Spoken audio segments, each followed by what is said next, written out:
ఉపదేశాన్ని ప్రభు వారికి ఇచ్చాడు. మన మార్గం ఏమైందో మనం తెలుసుకొని జ్ఞానం కలిగి బ్రతకడానికి కావాల్సిన ఉపదేశాన్ని దేవుడు ఇచ్చాడు.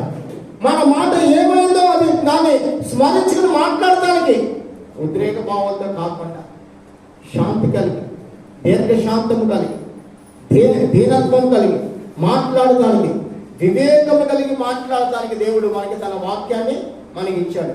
యోసేపు గురించి ఐగుప్తు ఫరో అంటున్నాడు, ఇటువంటి వివేకము గల జనం మన మధ్య లేరంటున్నాడు. ఇటువంటి వివేకం అంటే వాక్యము బట్టి మాట్లాడే ప్రతి విషయంలో యోసేపు అనేవాడు దేవుడే బయలుపరిచేవాడు. ఏమనేవాడంట? దేవుడే. యోసేపు ఐగుప్తు రాజు కలకన్నాడు, నువ్వు కళల భావం చెప్తావు అంటాను, నేను కాదు, దేవుడేదే కాదు.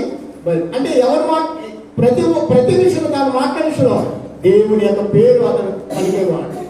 అలాగే దేవుడి యొక్క పేరు మనం కూడా పలికి బ్రతికితే వివేకము, వినయము కలిగి మనం జీవించగలం. మన మాట నిర్మలమైన మాటగా ఉంటుందంట. మన మాట విన్నప్పుడు అనేకులు ఆదరణ పొందుకుంటారు. ప్రభునందు ప్రియమైన ఇటువంటి నీతి గల శాస్త్రమును దేవుడు మనకి ఇచ్చాడు, మన సంతానానికి ఇచ్చాడు. మనం బ్రతుకు దినములంతా కలిగి మాట్లాడుకుని ఆ జీవము కలిగి బ్రతుకు నిమిత్తము జీవము గల ఉపదేశాన్ని దేవుడు మనకి ఇచ్చాడు.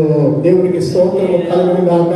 మళ్ళా మనము అక్కడే 4వ అధ్యాయము 32వ వచనం మనం చదువుకుందాం.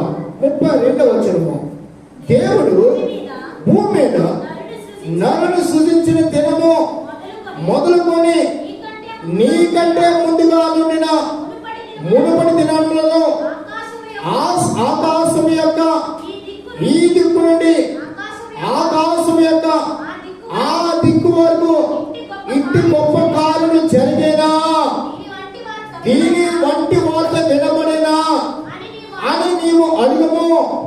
నీ దేవుని స్వరము అగ్ని మధ్య నుంచి మాట్లాడుట విన్నట్లు మరి ఏ జనమని విని బ్రతికేనా. ప్రేమను వలన దేవుడు ఎంత గొప్ప ఖ్యాతి ఇచ్చాడో చూడండి.